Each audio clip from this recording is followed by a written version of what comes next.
Très heureux de vous retrouver à travers cette émission. Bon dimanche, Nabino surtout, balandi à la chaîne Nabiso, Boza et Belé, à partager l'émission, à liker, à commenter. Ils ont ça Nabiso vraiment trop bien. Continuez de s'abonner, continuez de partager. Bande konanga, na pesi binombote, bisikanyos tout beaucoup l'andabiso.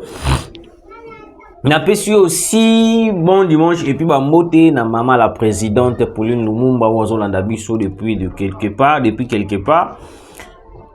Et puis na balandi surtout il y a Actualité Monde TV, vous continuez kolanda biso, vous continuez ko partager.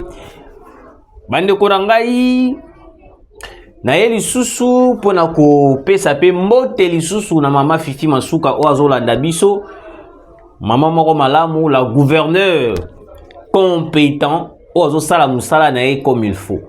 La gouverneur compétent, ozo sala musala na ndenge sengeli par rapport ya ba gouverneur mususu tozala bango a na mboka na biso.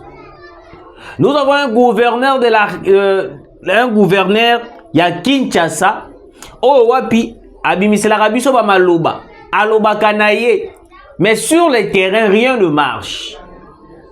Sur le terrain, il a maté.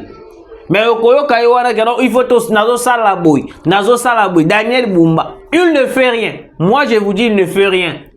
Peut-être ceux qui encouragent à Kaye bazali na kata chaîne, excusez mais parti est belé. Depuis Daniel Bumba a eu poste na yona ya ki gouverneur. Til lelo, ceux qui na avenue Koutoute, direction Gambela. Na commune Ngiringiri. Ou na direction Gambela. Kobanda partir ya avenue Ngiringiri.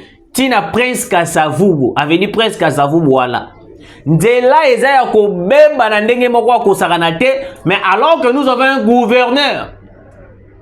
Et puis chose grave est que le gouverneur a ko s'est vanté. Na ko sala boy. Oui, on est d'accord. Mais sur le terrain, rien ne se fait.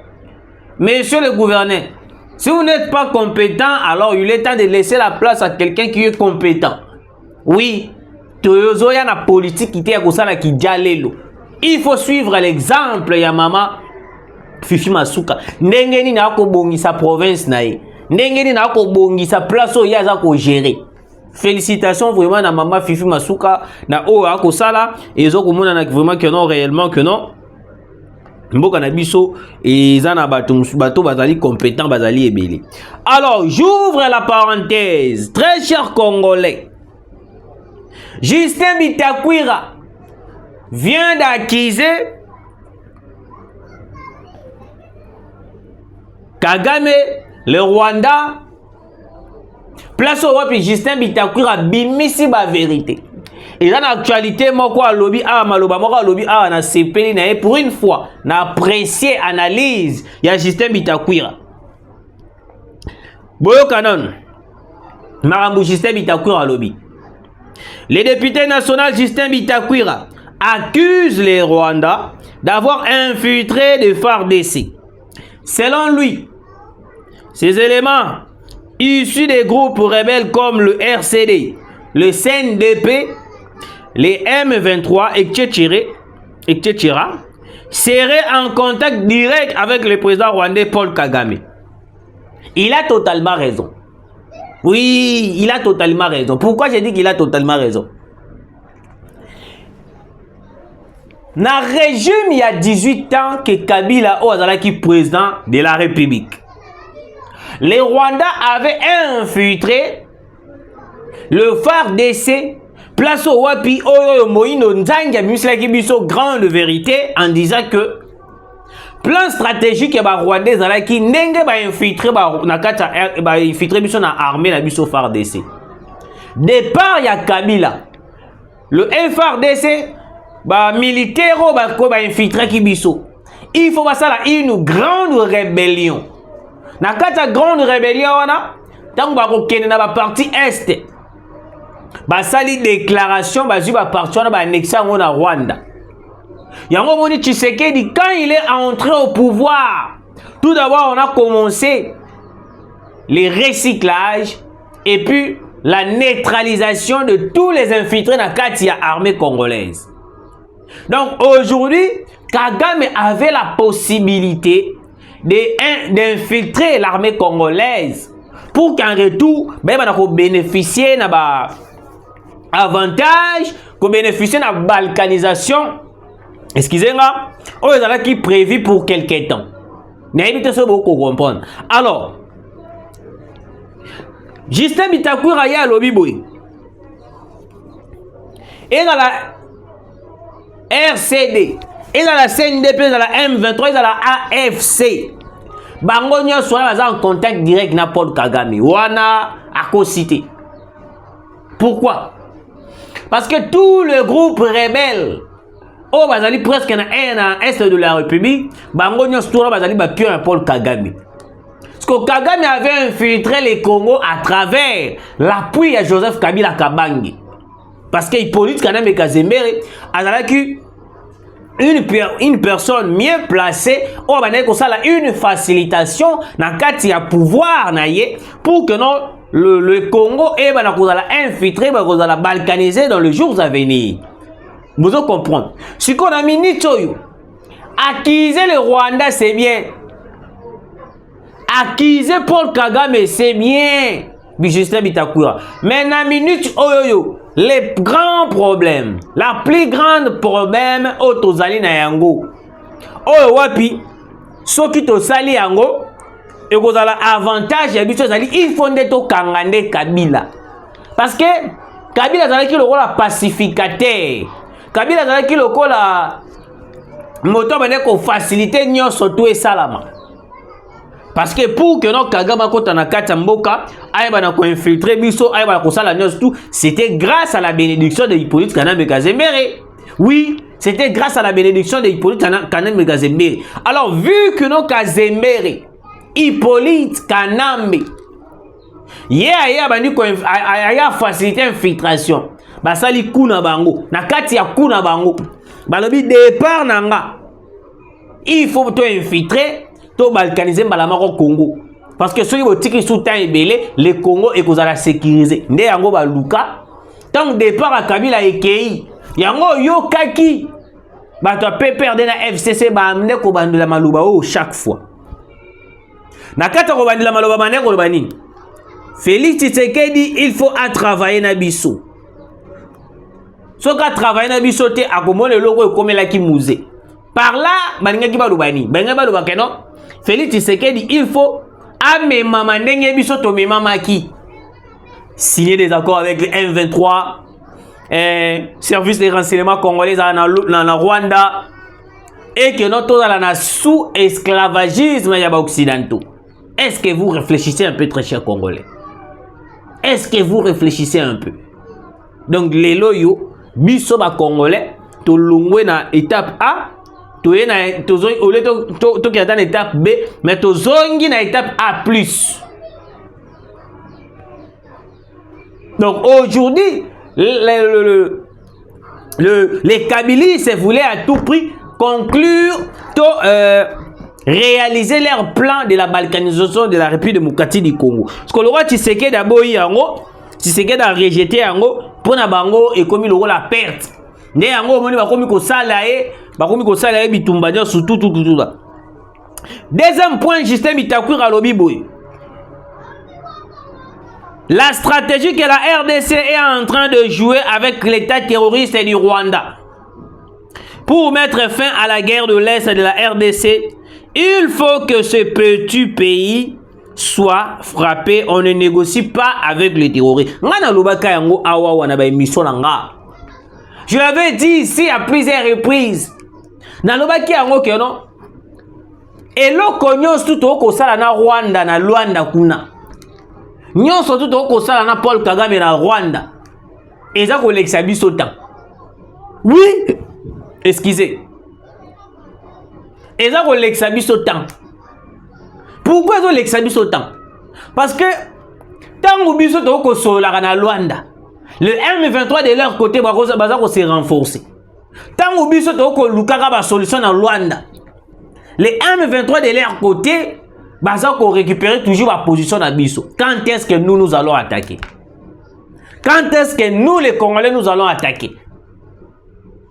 Est-ce qu'on va attaquer le jour où Tokomona Goma et Zouami, tout le jour où on est Tokomona même sous Tshisekedi assassiné ou comment?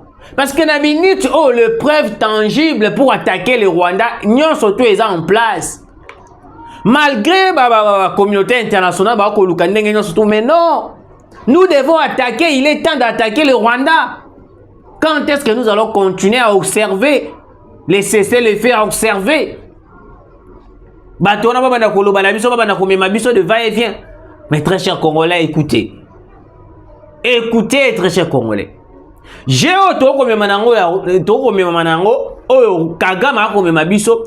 pour faciliter l'avantage de M23 va se renforcer, jusqu'à ce que nous allons être surpris que notre Goma. Parce qu'ils ont plein on va préparer. Donc, ils ont le rôle la stratégie pour Kanganyama. Au moment où tu es dans Nandobo, otie muchopi biso muchopi aussi muchopi otie na kati ndobo obwaki. Donc c'est une manière de flatter le poisson pour que le poisson ta kangoya ko na bepa akangami. Eza ndenge moko pe ndenge ba ko sala biso na Luanda. Donc bazo be mabiso na ba stratégie moko ba je moko boye malembe ti tokomona be Goma ezwami ekei nyo surtout entre les mains de Paul Kagame.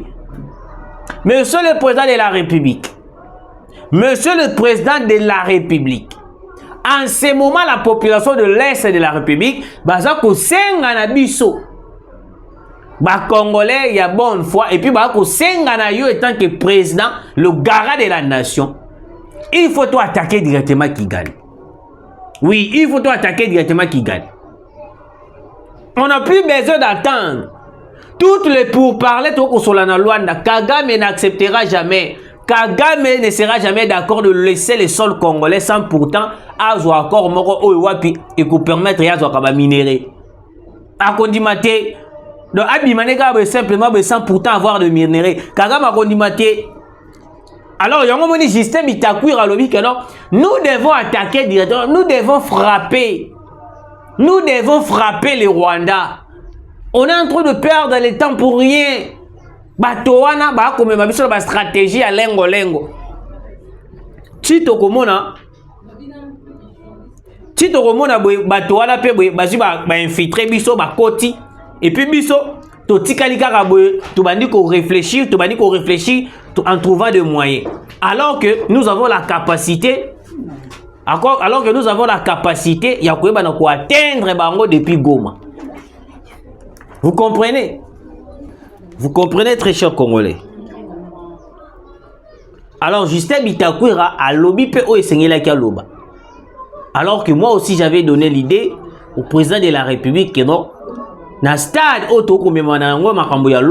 nous risquons de perdre le temps. Parce que le Congo est en train de partir. Le Congo, ils ont malembe avec ce genre de pourparlers qui nous fait retarder le temps d'attaquer le Rwanda. Oui. Parce que Kagame, depuis qu'on a commencé à parler, toujours sur l'année na makambo na négociation na biso pour parler na biso ya Luanda. On a remarqué ce qui va passer 6 jours quand on était sur la jour intel. Kagame de l'autre côté, les M23 bazar aussi renforcés. On se pose la question, est-ce qu'on est en train de négocier réellement pour la paix ou soit on est en train de négocier pour les renforcements des M23? Si réellement nous négocions pour la paix à l'est de la République démocratique du Congo, on n'allait pas voir les M23 avancer. Et puis en ce moment, dans le stade, comment est-ce que la communauté internationale va venir très silencieux, sans rien dire? Pour la banque, non, vous devez négocier, vous devez faire ceci, vous devez faire cela. Alors que dans 4 stades, on n'a pas besoin de négocier. Parce que le Rwanda a déjà massacré plus de 20 millions de Congolais à l'est de la République. Nous allons toujours continuer à parler, alors que nous oublions que non. Pendant que nous sommes en train de parler, à l'est de la République, le Rwanda renforce ses rebelles. 2. Pendant que nous sommes en train de parler, les M23 continuent de piller nos minéraux. 3. Pendant que nous sommes en train de parler, les M23 continuent de balkaniser petit à petit toutes les parties prises par les M23. Parce que toutes les parties qui sont occupées par les M23, il y a qu'un souffrant congolais. Est-ce que monsieur le président de la République, vous êtes au courant? Je l'ai redit encore une fois de plus que d'autres. Parti au Nyon sous M23 Vanda a occupé, il y a un franc congolais. Il y a monnaie, il y a Rwanda ou soit il y a Ouganda. Mais chose grave, c'est que non, tu as sous publication en disant que Christian Chiwewe a se rendre wapi? Non, Ouganda. Pour aller faire quoi? Si réellement on a besoin de vaincre cette guerre, de gagner cette guerre, on n'aura plus besoin de collaborer avec l'Ouganda ni le Rwanda. Baza ba pays ba très très. Et donc comme Musangai makas, et donc comme Musangai vraiment makas. Ndéromoko boye sans avenir politique, sans vision. Aya bandi ko attaquer Tshisekedi.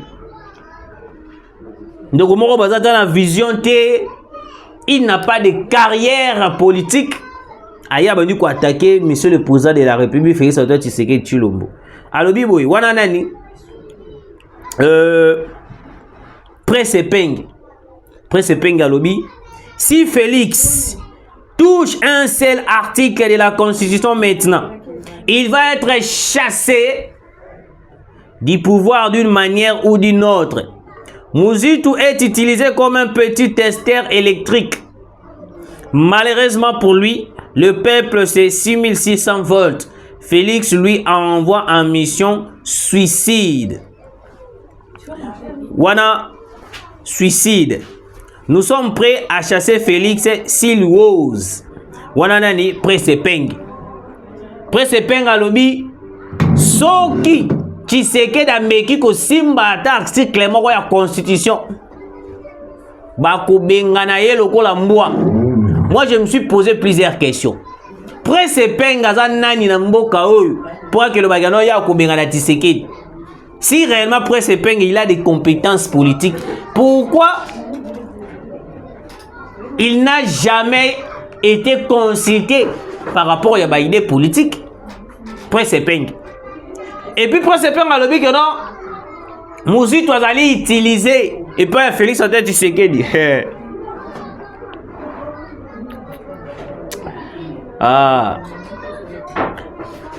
C'est de là que j'ai compris que non, Presse Peng a un problème mort sérieux. Presse Peng a mérité. Vraiment, balandelaye très bien. Situation est tellement grave, il faut la transférer en Europe pour que balandelaye. Presse Peng s'attache à Martin Fayulu. Pour la Presse Peng, raisonnement à Martin Fayulu, c'est-à-dire raisonnement moko ya ba patriote. Raisonnement ya Martin Fayulu, oh Presse Peng, aza kolte les misaza ko matisa raisonnement ni. Nous devons aller dialoguer, faire la cohésion nationale. Une cohésion nationale qui va nous ramener à voir tout le monde va Corneille Nanga. 2. Tout le monde va John Numbi. Na kata cohésion nationale. Nde loko Presse Peng ya moni ya mutuya. Oyo nani Muzitu alobi ya moni ya la valeur te. Donc pour Nabango, nous devons rester avec la même constitution parce que constitution Otozana yango ezali malunga. Constitution Otozana yango ezo protéger Kabila. Si vous voulez que nous moyeto kanga Kabila exacté parce que il y a une constitution au Kabila rédigea au a nommé là même na ba député au yemo ka même pas nommé, même pas élu plutôt. Alors si nous gardons cette constitution, nous risquons de voir le pays et ça la na état auto komuna. Parce qu'il faut tout d'abord toye bananini ko rédiger constitution mususu. Ce qui te rédiger constitution mususu ne ko permettre biso to kanga Kabila. Parce que bino sikoyo bolobi to changer constitution te. To kanga Kabila o Kabila pe kuma ko pesa biso ba raison. Na minute o Kabila za rasuna mboko te. Kabila pe déjà akima akenda sobe na Uganda soka kenda soki wapi. Olive Lembe, porté disparu. Comment est-ce que nous allons arrêter Kabila si la constitution n'est pas encore touchée? Raisonnez un peu, soyez un peu de réaliste. Vous avez Bamayeli. Bamayeli, la bino la rara boulouba, raba biloko terre à terre. Des politiciens sans avenir. Qu'il pleuve, qu'il neige. Même si tu sais qu'il y a des sources de pouvoir, Constitution ya mboka na biso toko toucher yango pour nous permettre d'arrêter Kabila. Parce que Kabila a fait des bavures au Congo. Kabila a fait des bavures au Congo. Ils ont un bateau ba kufa, bateau ba mama bazo lela bateau. Il arrive la période où au fini Kabila a beaucoup mis porté disparu. Il y avait même des services moro secrets, vous en a 4 bis. Au moment où vous téléphone, il suffit que vous photo Kabila muto tengama ba kangi au prison où tout est porté disparu. Pendant le régime ya Kabila tout le monde a liwa ndenge na ndenge. Ba John Numbi ba taba na ba congélateur. Si réellement John Numbi ba yebi que non gouvernance na bango pendant que Kabila était au pouvoir ba gérer mboka bien. A expliqué biso. Hier banaki azalaki général en est aux instructions à Kabila. Mais ndenge ni ba kuta na ndako ya congélateur na batu na kati. Batu ba kufa na kati. Est-ce que John Numbi na Kabila ba ko expliquer biso liwa ya Shebeya? Liwa ya Floribert Chebeya. De l'autre côté, Moïse Katumbi a expliqué biso liwa ya Kadiombo. Bao ba yebi Kadiombo te, oyebi muto asala publicité ya na sai. On voit tité. Ah, on za umtakala.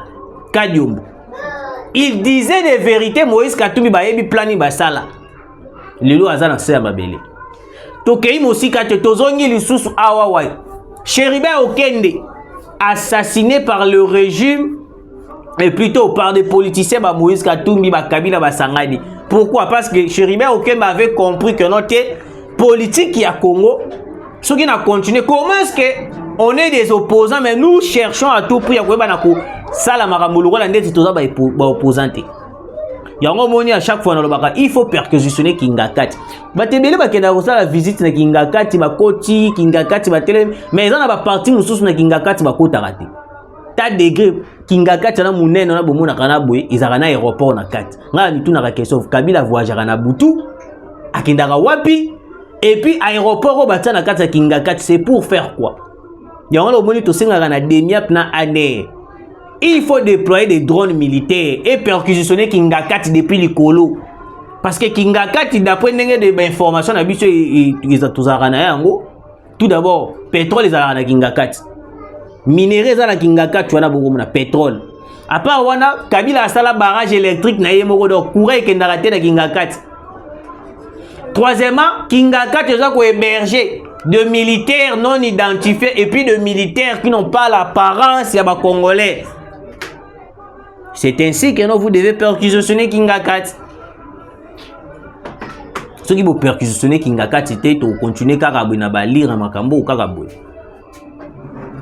Mais rassurez-vous que non, le Congo ne partira pas. Le Congo, il vous a Congolais. Quelle que soit votre complicité de haut niveau contre Tshisekedi, le Congo ne partira pas. Malgré tout, Tshisekedi, assassinat, Makambo surtout. Pour na bango plan pour baye na kozwa Congo ezali kaka nde ba assassiner Tshisekedi.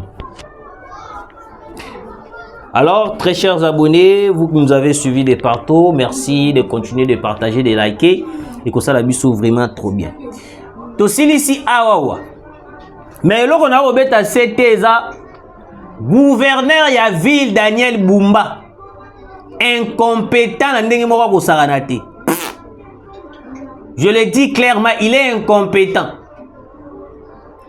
Gouverneur et la ville incompétent. Mais il est la première personne, moi, soit Bimina et Tondoike, à la déclaration, je veux faire ceci, je veux faire cela. À sa initiative. Mais sur le terrain, rien ne s'est fait. Kendeka n'a pas suivi l'exemple. Kendeka n'a direction ya Gambela. So ko na ngirengiri. Avenue ngirengiri, tina Prince Kasavu. Ndenge nzela ekomi. L'autre fois, na sala ke mission na filma ki côté à prison wana na moni eleki mikolo be babwa ki mabanga asali mascara. Lelo pe na kokita, lelo te lobby na kokita na kosa ba image. Na kiti na zuba image na laksi bino ndenge ni ngiringiri ezokoma. Un incompétent. À part wana ministre ya jeunesse. Oh ya moi si ba publiera ba photo na ye alati sexy depuis qu'il est nommé ministre ya jeunesse. Moi songo pe komone na koluka ye. Na koluka kombo na ye. Il ne fait rien. Il ne fait rien, seulement rien. Aliéné Gambonga Pamba. Incompétente. Merci de nous avoir suivis. Tukutani Mbalasima.